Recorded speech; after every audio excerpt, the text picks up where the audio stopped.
So hello students. So in our earlier videos we have discussed about insertion and deletion algorithm in a doubly linked list or in a two-way linked list. So we have seen what is single linked list and what is double linked list. Now let us talk about circular linked list. Circular linked list. Now what is it? Let me tell you that a linked list could be either a grounded linked list or a circular linked list. See, a single linked list or in case of a double linked list, both can be termed as either grounded or circular. Now what is grounded linked list? See, when the link field of last node contains a null value, then such a linked list is known as grounded linked list. So in our previous videos we have seen that always a linked list is a collection of nodes and which are linked by a pointer field. So every node has an address field that contains address to the next node. But now the last node of any linked list contains a null value. See, this is, if this is the first node, okay, its address is present in a pointer variable start. So this is first node. It has an info field and it has a link field. Now this link field contains address of the next field, next node. So this is the second node, and it also points to the third node, and this points to the fourth node. And in the fourth node, the link field, this one, contains a null value. Okay, so this type of linked list where link field of the last node contains null is actually known as a grounded linked list. So this is a single linked list which is grounded. Okay, grounded means after when we reach to the last node, then after that there is no other nodes. So we stop here. But what about circular linked list? Okay, now a linked list is said to be a circular linked list if link field of last node contains address of first node instead of null. So here instead of null, if this link field, this is last node, if this last node points to the first node, so which one is first node? This one. Okay, the last node will contain address of first node, then the linked list will become circular.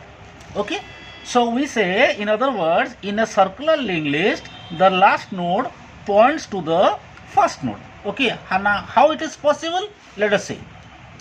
Now suppose this is our linked list, okay, and this is our first node. This is the first block of a node, and address of this first block is 100, and this address is stored in a variable start. Okay, this is a pointer variable, this is not a node. Okay, we know, and it points to the first node. Now the first node points to the second node, and address of second node is 200. So here in the link field the address is present. And the second node is pointing to another node whose address is 250. So this is our third node, and we have stored C in the info part, and in the link part the address of fourth node is present, which is 300. So this is our fourth node.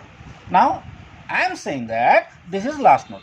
Now here in the link field you will notice that instead of null we have stored 100. And what is 100? This is block address of the first node, C. So we say the last node points to the first node. Okay, now this linked list becomes circular linked list. Okay, this is a single linked list, but it is also circular. Okay, in normal cases if we store null we call it grounded, but when we store address of first node in the link field, then we say it is circular linked list. Is that clear? So any circular linked list will be represented in the memory like an ordinary grounded linked list, but the only difference is that here we store address of the first node. Okay, now if we do so, then how can we traverse a circular linked list? So let me briefly discuss the traversal algorithm of circular linked list. Okay, so now see, traversing a circular linked list. Now we know that any circular linked list is also could be a single linked list or it could be a double linked list. So I am giving an example with a circular single linked list.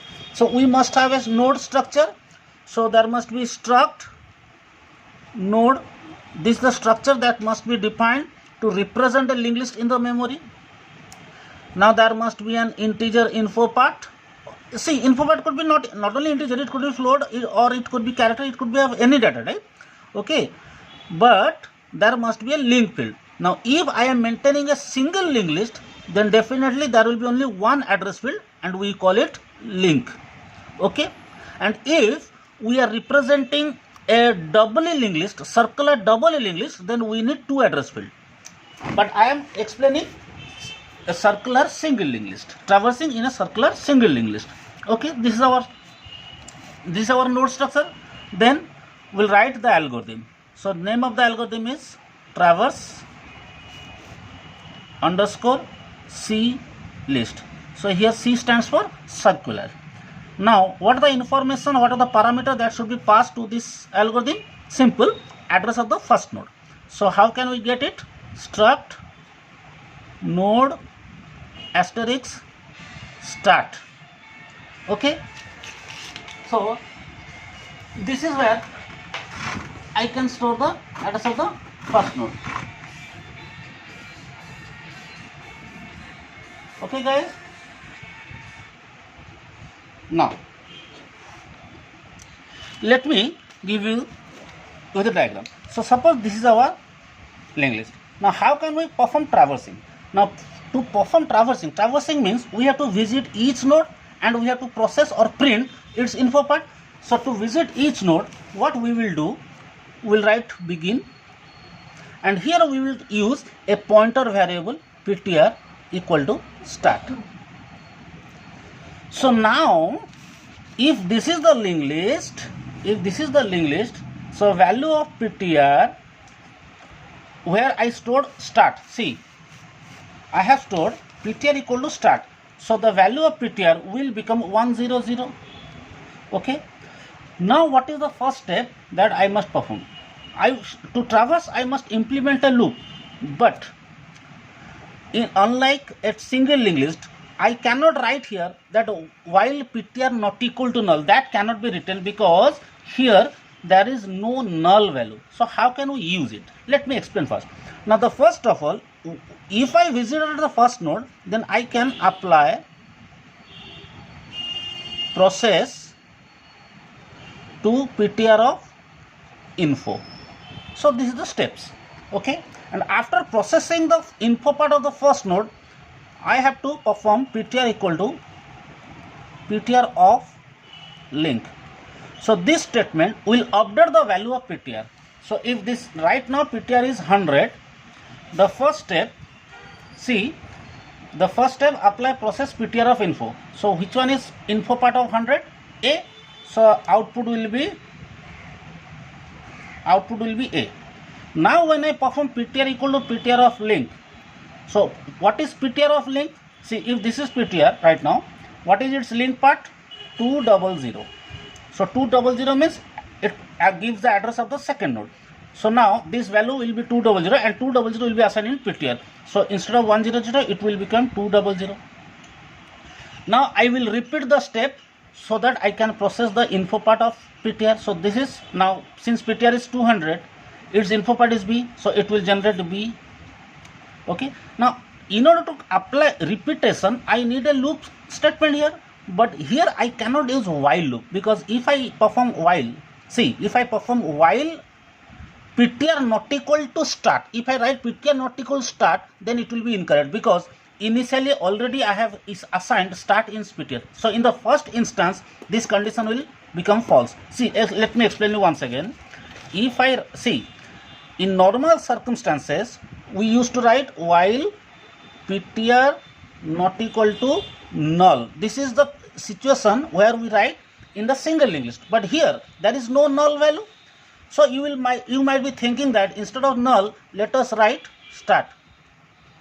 So again, if I write ptr not equal to start, this will be again incorrect. Why? Because already at the initial stage the value of ptr is equal to start, and this condition will false for the first case only. Okay, so instead of using while loop, I can use here do loop.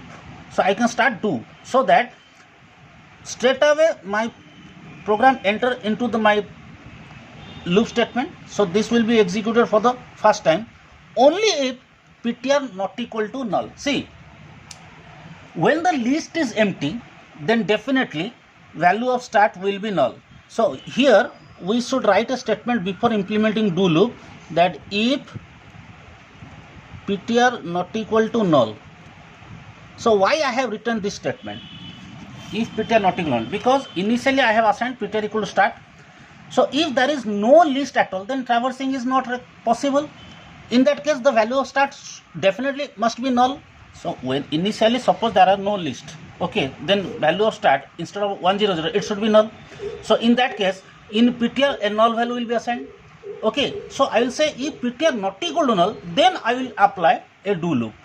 Okay, and then apply process the ptr of info. So because ptr is not null, so definitely I am in the first node. So first node will be processed. Then I will move to the second node, and this loop shall continue while, so do then while, as ptr not equal to start.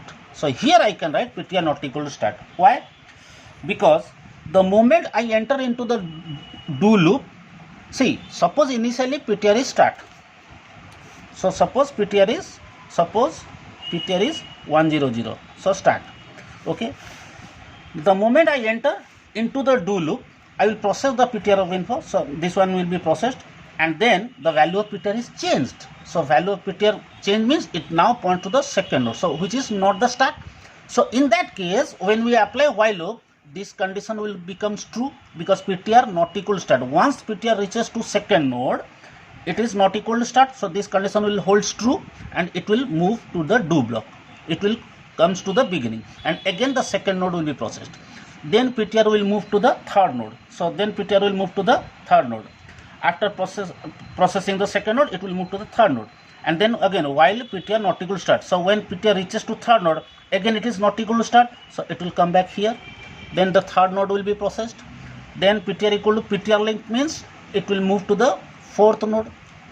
When ptr reaches to the fourth node means 300, so address of the fourth node is 300. Then the fourth node will be processed, and then ptr will become ptr of link. Now in the fourth node, the link field contains 100. So after that, now ptr value will be 100, and now the ptr becomes start. So now this condition will be false, and will jump out. So this is the process end if. Okay, so this is what the traversal algorithm is. Finally I will write end. Okay, so first, after assigning ptr equal to start, you should check that ptr is not null. So you only when the ptr value not equal to null, then you will move inside the block, then traversal will conducted. Then instead of while loop, you will enforce a do loop, because initially value of ptr actually is already is start. Okay, so I will process the first node, then I will move to the second node, and here I will give, as these two steps will be conducted as long as ptr not equal to start. Is that clear, guys? So this is what traversing a circular linked list. Now similarly, insertion or deletion operation in a circular linked list will be conducted as usual, like insertion and deletion in a single linked list or in case of double linked list. Okay, so only difference is that when we insert the node at the beginning, the starting address will change, so we have to move to the last node, and we will in its info part, in its link part, we will update. So guys, we will see insertion and deletion in our next video. Till then, thank you.